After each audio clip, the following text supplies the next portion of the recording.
Hey guys, thanks for tuning us in for this 45th episode of Good Questions with Cameron Dole. Special guests for this episode include actress Kennedy Tucker, also actress Kim Fields, and comedian Paige Kennedy. We'll also have the chance to visit with our good friend Shawn Gomez of the Freshwater Donkeys. Again, like to say thanks again to Brandon Allen, who put together our new theme music, and be sure and check him out on Spotify, iTunes. Got some great music out there. Brandon, again, thank you so much.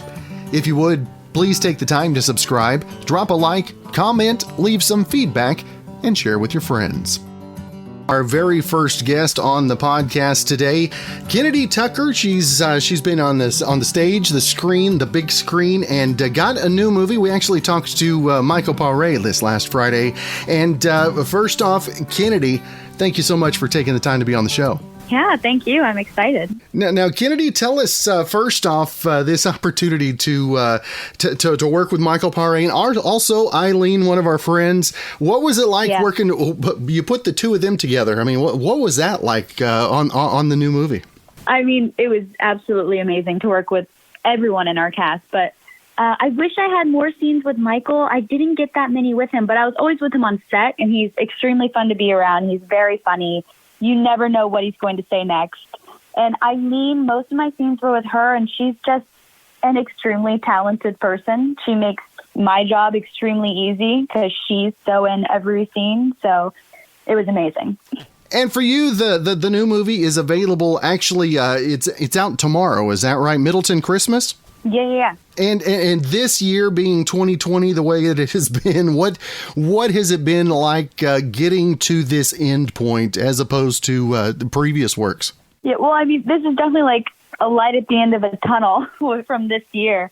I feel like this year was definitely hard for everyone, and this movie, it just has a lot of heart, and it's just fun to watch, and you feel good watching it, even though there is a little bit of drama, but it's just a happy movie. And if folks haven't seen the previews or the trailers for Middleton Christmas, give us just a little insight into the new film as well. Yeah.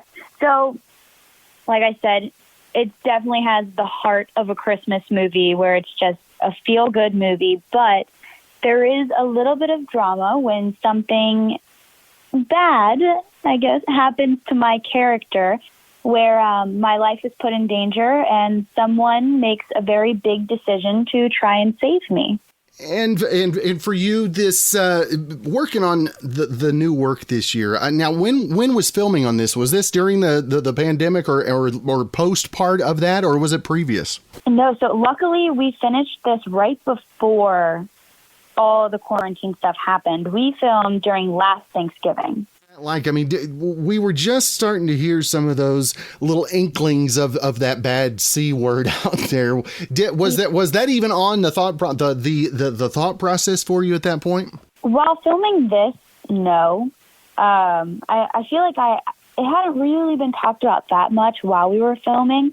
So everything for this project was still very normal and how everything else before COVID was.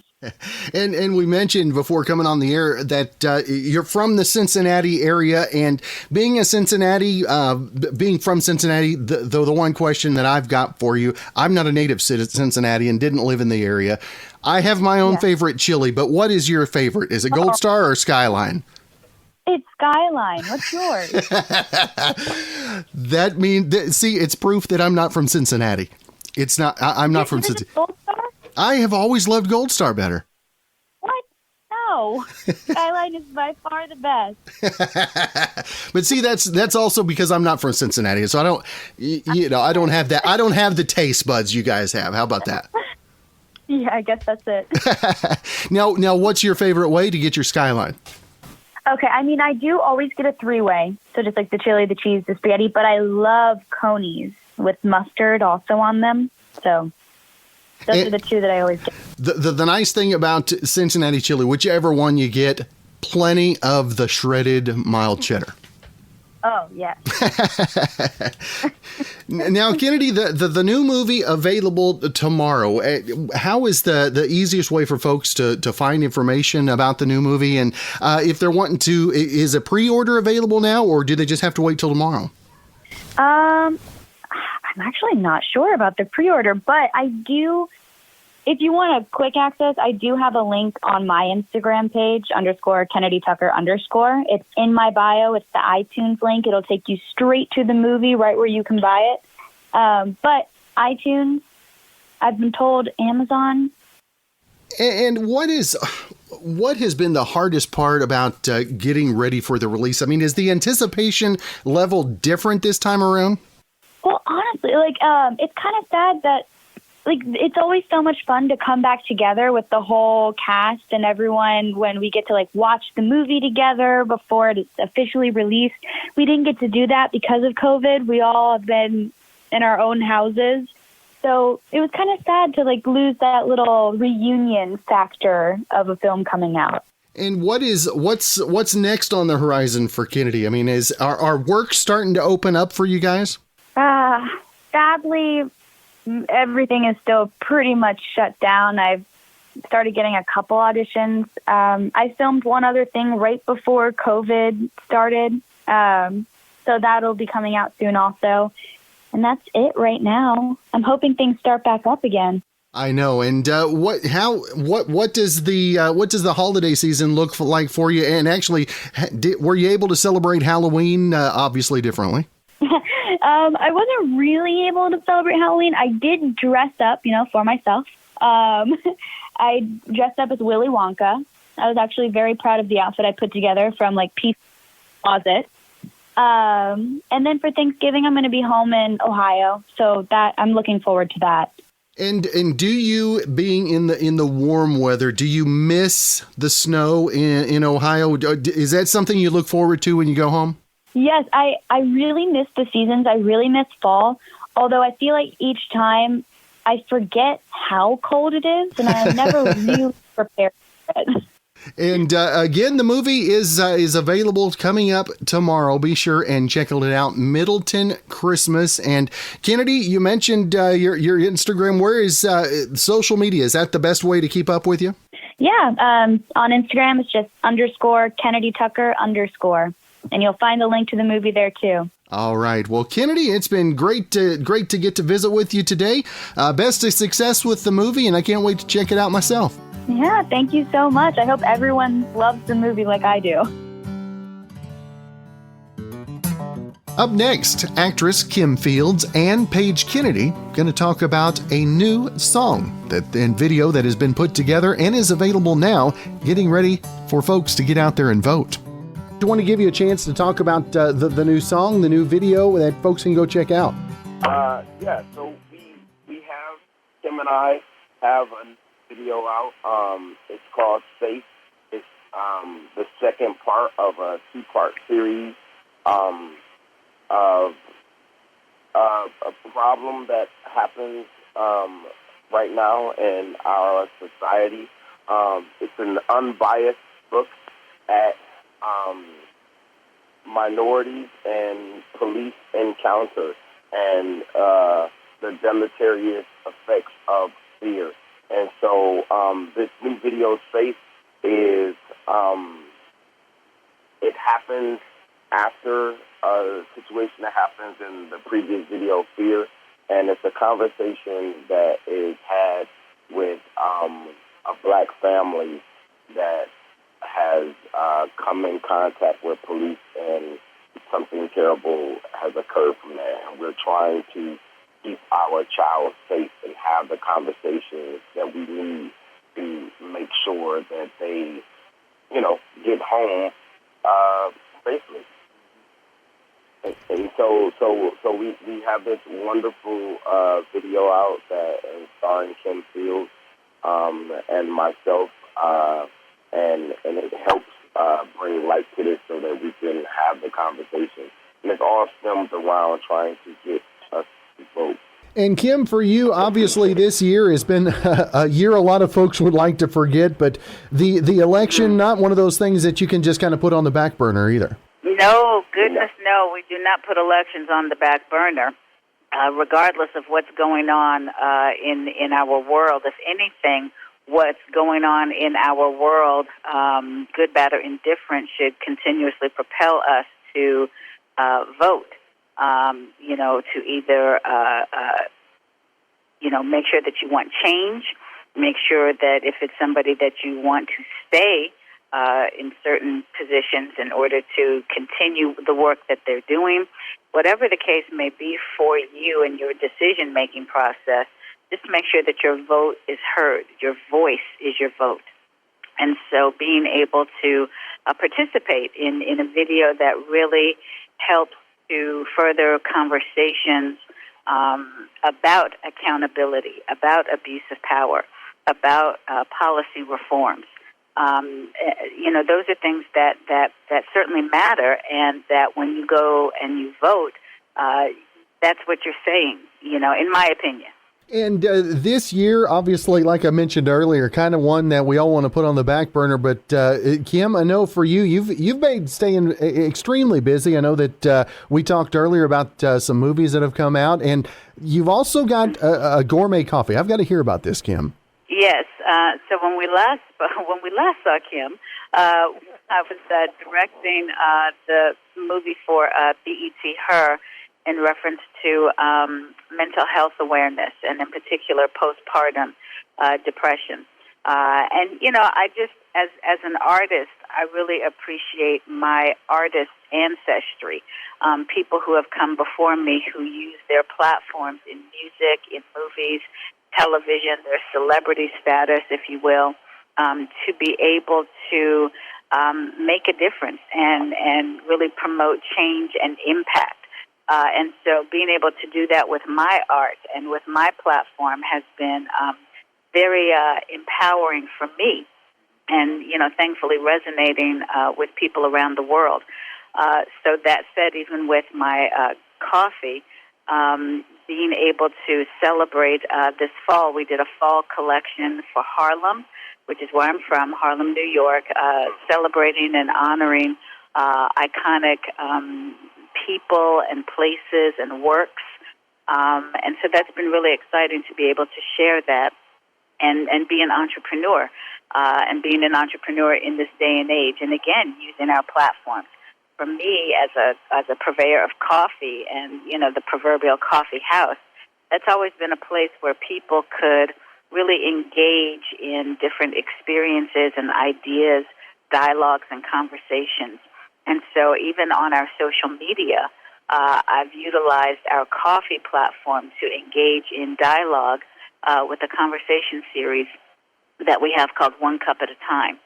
And we've talked about everything from the arts to racism, to bridging the gap with racism, especially systemic racism, to accountability and police reform and things like that. So it's an area that I really am very proud of. And more than anything, when people just say genuinely, "I love your coffee," that means a lot when you're an entrepreneur or an artist, and people have such a really wonderful response to what you are providing.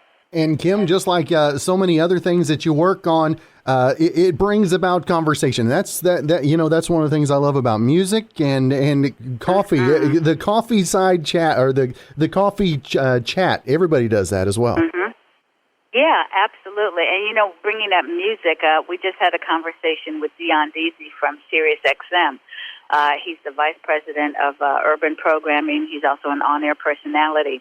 And we were talking about the power of music and how it really can transcend so many things, from cultural differences to language barriers, as some people call it. So, being in that space is just it's a privilege. And then when you can use your powers for good, it really feels great.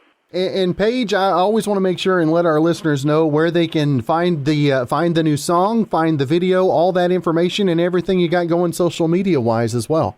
Yeah, so my social media, I'm on all social media platforms: TikTok, Twitter, Instagram, at Paige Kennedy, Page Kennedy. And the video is on Paige Kennedy Vivo on YouTube. That's where you can find both videos, Fear and Safe. And please, we encourage the conversations on there. So we would love people to, leave how they feel about it. And Kim, for you as well on all the socials. Sure. Well, again, for the coffee, it's at Signature Blends by KF. And then for me, I am at Kim Fields Official. All right. Well, Kim and Paige, great to visit with you guys this morning. Hope you guys have a great rest of your week, and look forward to talking to you again real soon. Thanks. The same to you. Have a good one.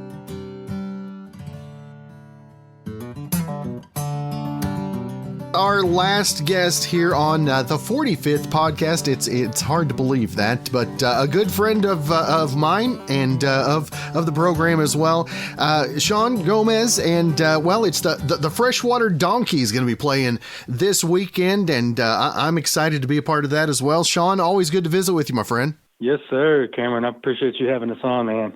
We're really excited about it. Yeah, and the Freshwater Donkeys, the reimagination of it, if you will, Shawn. How did the Freshwater Donkeys be brought back to life, my friend? Well, it's a long story, as you know. You've been around for most of the story. It's the Freshwater Donkeys is basically me and my cousins who have been playing together since. We started in church playing when we were like 9, 10 years old. As we got out and figured out, man, we play these guitars pretty good. We can make a little money doing this, So get out there and hitting the road. And as a matter of fact, Altus, Oklahoma was the very first place we started playing clubs and bars. But we always had to take our breaks in the back in the alley. We're not old enough to be in there, really. But anyway, long story short, we had a band called Redneck Brown and the Freshwater Donkeys.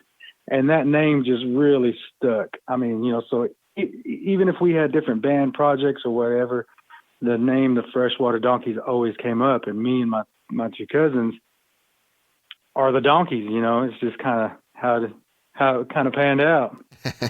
And Shawn, the band coming back together, obviously pandemic, how have the practice sessions gone for you guys?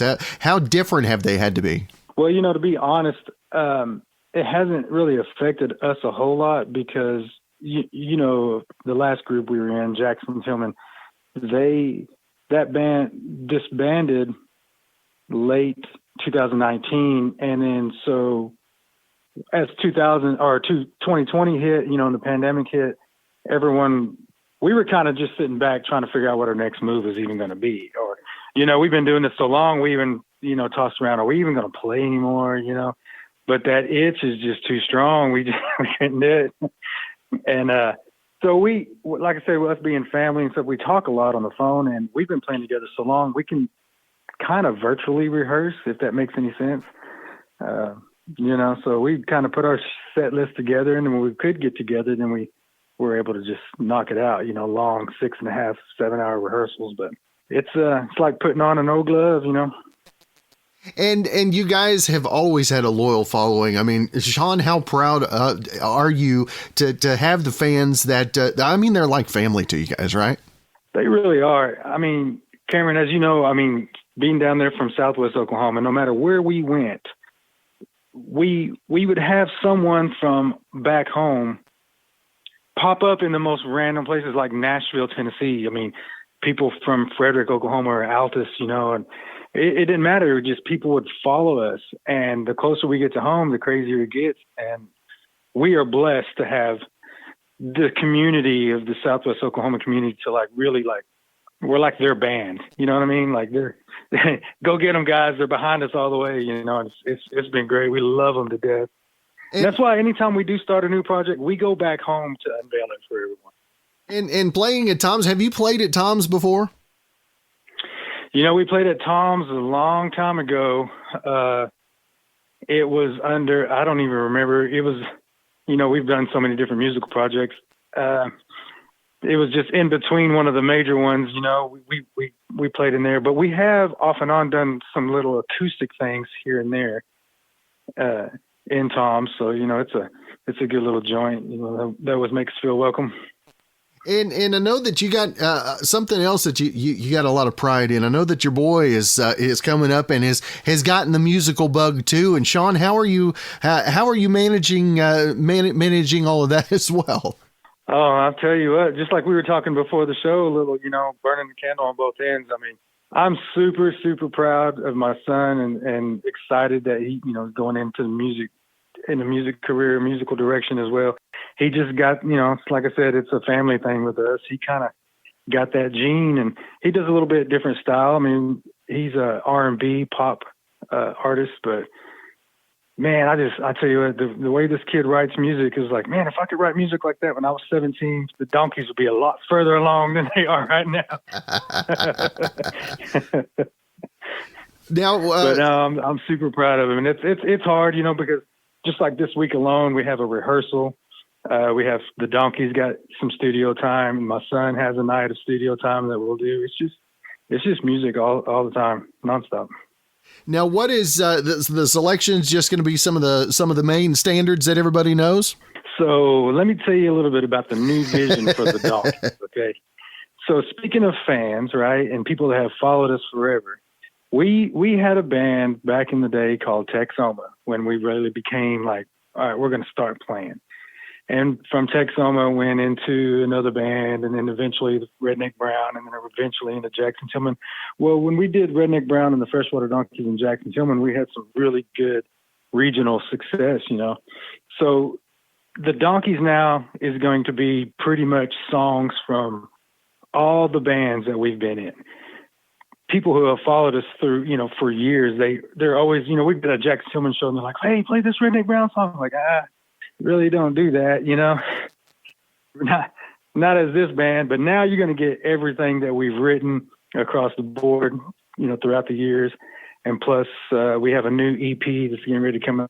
So there'll be 6 or 8 songs of some brand new stuff. So it's going to be a little bit of everything, and then a lot of partying songs. This is a good time. This is a good feel, good time kind of thing. And what's it like to come back after the pandemic? Have you guys played any shows yet? Is this and if so, how has the landscape been? Well, we haven't played. There's been a few little things here and there. Like we did a wedding, a small, it wasn't a full band. It's just been, when we have played, it's just been real small, kind of acoustic kind of things. This will be our first big band thing, out in the club. Experience since the whole pandemic thing has started, but we hopefully everyone plays it safe when we get in there and rock some masks off. I like that. How are you going to keep the excitement level in check getting up for the first time again? It's going to be tough. We usually lean a little Bud Light, something like that, kind of take the edge off. We'll be okay. It won't be the first time. and Shawn, if folks can folks pre-order tickets or just at the door? No, this is going to be just at the door thing. This is a small, intimate kind of thing with people that we're encouraging people that hadn't seen us in a while, that are loyal fans or whatever, to come out. It's going to be kind of a reunion type thing. It's only $5 at the door. We kept it real cheap and easy for everyone, and hopefully we can get in there and pack the place out. We told Tom's and them, I sure hope y'all bought enough beer, because the Donkey fans are they'll float a keg. They will do that. I've seen them do it. They will. Now, Shawn, if folks want to keep up with the Freshwater Donkeys, the social media, also when the new EP comes out, where to find all that as well? Well, right now we're just on Facebook. You can just look up. Obviously that name's not very used very often, so it'll take you right to the Freshwater Donkeys Facebook page. And after this week, we've gotten with a new marketing guy, and so we'll have Facebook, Twitter, Instagram, all of them after this week. But right now, you can find us on Facebook. All right. Well, Shawn, looking forward to seeing you this Saturday. Again, Trader Tom's time for it as well? We're going to hit the stage about 10:30. All right, so we'll be out there. I'm excited to come out and bring you guys on stage. And again, look them up on Facebook and then all socials in the coming weeks. Shawn Gomez of the Freshwater Donkeys. Always good to visit with you, my friend, and looking forward to seeing you later this week. Yes, sir, brother. It's always good to be on the shows. I always appreciate it. And see you Saturday. Thanks again for joining us for this episode of Good Questions with Cameron Dole. If you ever have a comment, question, or anything else you'd like to know, find me on Instagram, Twitter, and Facebook, all at GQwithCam. If you'd like to help out in the funding for this podcast, feel free to click the support tab and follow the instructions. If you have a special guest idea, feel free to email me, gqwithcam@gmail.com. We'll see you for episode number 46 coming up tomorrow.